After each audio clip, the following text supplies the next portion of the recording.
Umuusbong po ang ating industriya, dumarami ang pangangailangan ng ating mga industry partners patungkol sa mga manggagawa. No? At diyan naman po pumapasok ang trabaho ng TESDA.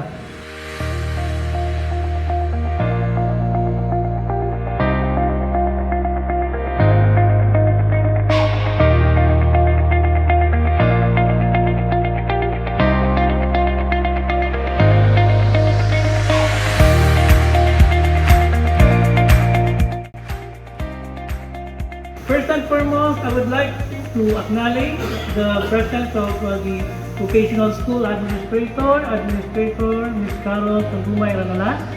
Good afternoon. Also, the Provincial Training Center Administrator of TESDA Panigi, Ma'am Alma G. Musser, ma'am. Also, the employees and staff of the TESDA Cluster, TESDA Panigi, and especially to you, our industry partners. No? Maraming salamat po. Kanina nagpasalamat na ako, pero gusto ko pa rin magpasalamat ulit dahil kahit konti lang po tayo, dumating po kayo ngayong araw na ito. I am very grateful and thankful na may dumating pa rin. No? At gusto ko lamang pong ibahagi sa inyong lahat na noong taong 2023, tayo po dito sa Camiguin ay pinangunahan po natin ang ating economic growth dito sa ating Region 10. No? Kasama po tayo po ang nanguna based doon sa talaan ng ating Philippine Statistics Authority. Tayo po ay nakakuha ng 11% economic growth dito sa ating probinsya. At nanguna po dyan sa larangan ang ating transportasyon, agrikultura, at ang ating, siyempre, turismo. So patunay lamang po ito na umuusbong ang ating mga negosyo, ang ating mga industriya dito sa Camiguin. No? Umuusbong po ang ating industriya, dumarami ang pangangailangan ng ating mga industry partners patungkol sa mga manggagawa. No? At dyan naman po pumapasok ang trabaho ng TESDA. Ang trabaho po ng TESDA, for the information of everyone, is for the job requirements of all our industry partners. No? May bigay niyo sa amin yung job requirements na kinakailangan ng inyong mga manggagawa.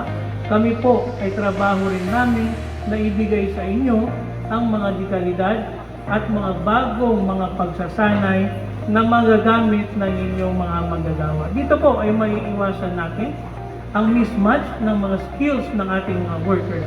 No? Kasi patunay lamang po ito, maraming hotels dito sa Camiguin na ang kanilang mga worker ay ang natapos nila ay hindi pang hotel services.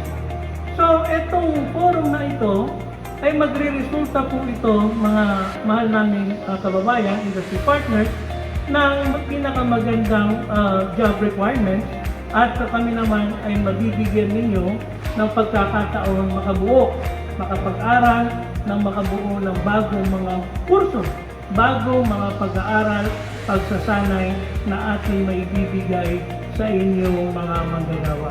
Kung wala po ang industry, wala rin po kami gagawin mga bagong kurso. Kasi kung wala po ang industry, wala pong trabaho. No? So kami po ay napakalaking bagay itong pag-attend ninyo ngayong araw na ito. At I want everybody to actively participate on this matter kasi kung mahihiya po tayo, i-raise ang ating mga kagustuhan, ang ating mga kailangan sa ating mga industriya, sa ating mga kumpanya, ay hindi rin po magtutugma ang ating gagawin mga new courses for the new emerging skills dito sa ating probinsya. No? At may dagdag ko lamang po ang ating Honorable Secretary Jose Francisco D. Benitez.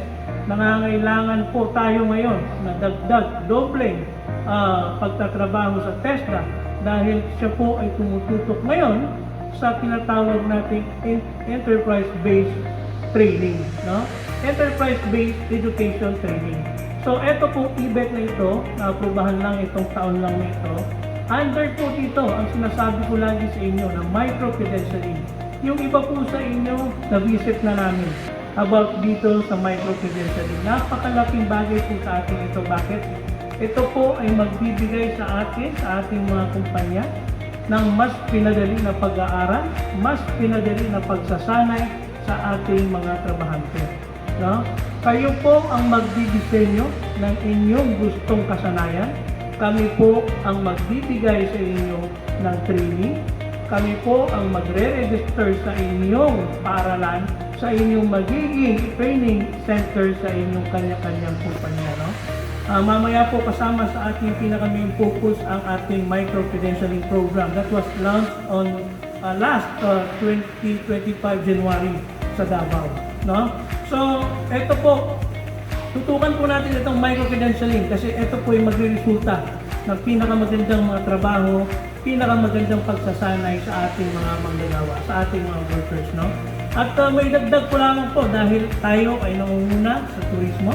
Itong ating probinsya ay nakatutok din sa ating turismo. No? Idagdag ko lamang po, meron na po tayong ine-register ngayon at ongoing training na po yung ating mga trainers para sa Halal Tibet dito sa ating probinsya. No? Kasi sa totoo lang po, ngayon, marami na po ako, sa 1 year ko dito sa Camiguin, marami na po ako nakainang restaurant but they are not aware about halal preparedness. No? So, makakadagdag po sa atin ito. Makakadagdag ito sa ating mga magiging turista. Kung ito ay makikilala itong probinsya na ito na isang halal ready na probinsya. No? Isa po sa tinitingnan nating mga mangyayari dito sa Camiguin ay darami ang ating mga turistang kababayang Muslim. Pero hindi ko sinasabi dahil yun ay ako Muslim. Ito pong halal Tibet natin ay hindi lang patungkol sa reliyon. Ito rin po ay patungkol sa paggalang, sa kanya-kanyang paniniwala. Patungkol po ito sa paglilinis ng pagkain kasi po ang halal ay hindi lang patungkol sa reliyon.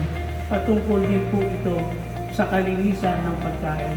So naway mabuksan natin itong bagong kurso na ito at hinihikayat ko ang lahat ng industry, lahat ng may mga negosyong related sa food production and food serving na talagang ito pag na-open natin. Kung hindi man po kayo makapagbukas sa inyong mga kanya-kanyang industriya, welcome po kayo lahat dito sa ating training center. Meron po tayong Provincial Training Center, meron po tayong Camiguin School of Arts and Trades na handa po magserbisyo at turuan ng ating mga kababayan dito sa Camiguin. Naway, itong araw na ito ay magresulta po ng pinakamagagandang job requirement, pinakamagagandang anhikain manggaling sa ating mga industry partners. Sana po ay kung mauulit po itong taon na ito dahil magkakandak po kami ng 2 beses na industry forum ay mas marami pa po dito. At naway, sisiguraduhin ko po na sa pangalawang pagkakataon, mas marami pa po tayo mag-a-attend at magpa-participate sa ating industry forum. Maraming salamat po sa inyo at naway maging maganda ang ating discussion. Magandang hapon po sa ating lahat.